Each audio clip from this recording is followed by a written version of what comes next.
abala ìròyìn náà la tún wà lónìí lórí ètò Agogo Ayo. Èmi ni Olúwaṣèyí Ògúnlẹ̀yẹ. Kókó inú ìròyìn náà rèé. CHIKA gba àmì ẹ̀yẹ tuntun. Ìdí tí mi ò fi tí ìtọwọ́ bọ̀wé fún iṣẹ́ kankan, SEUN KUTI. Ìyàwó olóògbé fi ìpinnu rẹ̀ hàn. Ìròyìn náà rèé lẹ́kùnrẹ́rẹ́. Ọ̀rọ̀ àwọn àgbà tó sọ wípé iṣẹ́ kì í pa ènìyàn ti já sí òótọ́ fún òṣèrébìnrin iléeṣẹ́ Nollywood ní CHIKA tí iléeṣẹ́ Actors Guild of Nigeria ẹ̀ka ti ìpínlẹ̀ Delta ṣẹ̀ṣẹ̀ fún ní àmì ẹ̀yẹ gẹ́gẹ́ bí òṣèrébìnrin tó kó ara rẹ̀ ní ìjánu jùlọ fún ọdún 2013, ìyẹn Most Disciplined Actress of the Year.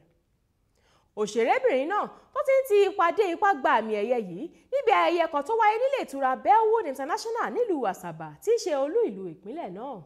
CHIKA tó jẹ́ ikọ̀ ọba fún àjọ tó mójútó àwọn tó gún lé kúrò lórílẹ̀‐èdè wọn, ìyẹn United Nations Refugee Ambassador for Displaced Persons, àti olùdarí iléeṣẹ́ aládàáni rẹ̀ tí í ṣe CHIKA Help a Child Foundation ní a gbọ́ wípé wọ́n fi joyè nílùú abínibí rẹ̀ lẹ́nu lọ́lọ́ yìí tó sì tún gba àmì ẹ̀yẹ gẹ́gẹ́ bí Nollywood Fashion Icon of the Year níbi ayẹyẹ SEUN Magazine Nigeria Fashion Recognition Awards tọdún 2013 àti àmì ẹ̀yẹ ti Icon of Hope níbi ayẹyẹ ti HOG Awards fún iṣẹ́ takuntakun rẹ̀.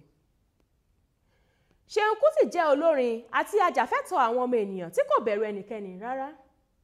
Lẹ́nu lọ́lọ́ yìí, ó bá àwọn oníròyìn sọ̀rọ̀, ó ṣàlàyé ìdí tí kò fi tí ì rí ìtọwọ́bọ̀wé iṣẹ́ kankan gbà bíi tàwọn olórin mìíràn. SEUN ní òun mọ̀ wípé iléeṣẹ́ ìbánisọ̀rọ̀ orílẹ̀-èdè Nàìjíríà ń ṣe ọ̀pọ̀lọpọ̀ ìtọwọ́bọ̀wé lẹ́nu lọ́lọ́ yìí, ṣùgbọ́n òun ò ní ohun tí wọ́n lè tà lọ́wọ́. Ó ní kò sí ẹni tó ń ta òtítọ́ ọnú tó sì jẹ́ wípé ṣàgbà lójú yòyò ní ohun tó ń tà wàràwàrà lọ́wọ́. Ó wá gba àwọn ènìyàn nímọ̀ràn wípé kí wọ́n kọbi ara sí ìbẹ̀rẹ̀ pẹ̀pẹ̀ wọn eléyìí tó ní í ṣe pẹ̀lú àwọn tálákà àtàwọn aláìní. Ìyáàfin Dúpẹ́ Onítìrí Abíọ́lá tó jẹ́ ọ̀kan lára àwọn ìyàwó gbajúgbajà olóṣèlú lórílẹ̀‐èdè Nàìjíríà tó ti di olóògbé olóyè M.K.O Abíọ́lá ti kéde èròǹgbà rẹ̀ láti gbàpótí ìbò fún ipò gómìnà ìpínlẹ̀ Èkó nínú ètò ìdìbò tó ń bọ̀ lọ́nà. Ìyáàfin Onítìrí Abíọ́lá sọ wípé òun ní àṣírí ohun tí yóò sọ ìṣòro àìníṣẹ́ lọ́wọ́, ètò ẹ̀kọ́ tó ti súnké àti iná fòníkúfòlàǹdè tó ń bá ìpínlẹ̀ Èkó jà jẹ́ ohun ìgbàgbé nípínlẹ̀ náà. Ìyáàfin Onítìrí Abíọ́lá ò tí ì ṣe àfihàn ẹgbẹ́ tí yóò ti gbàpótí náà, ó sì fi hàn wípé òun yóò fi ẹgbẹ́ náà hàn tó nílé tàlejò láìpẹ́. Èyí ni òpin ìròyìn fún tòní, ẹ tún gbọ́ kókó inú rẹ̀ lẹ́ẹ̀kan sí i.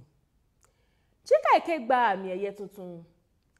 Ìdí tí mi ò fi tí ì tọwọ́ bọ̀wé fún iṣẹ́ kankan, SEUN KUTI. Ìyàwó olóògbé fi ìpinnu rẹ̀ hàn. Àwa ìjú bá lọ lórí abala ìròyìn lórí ètò Agogo Ayo fún tòní. Lẹ́ẹ̀kan sí èmi ni Olúwaṣèyí Ògúnlẹ̀yẹ. Ètò ṣì ń tẹ̀síwájú, ẹ má bá wa ká lọ. Ètò yìí ló ń rán wa létí èdè àtàṣà wa tó ṣe kókó.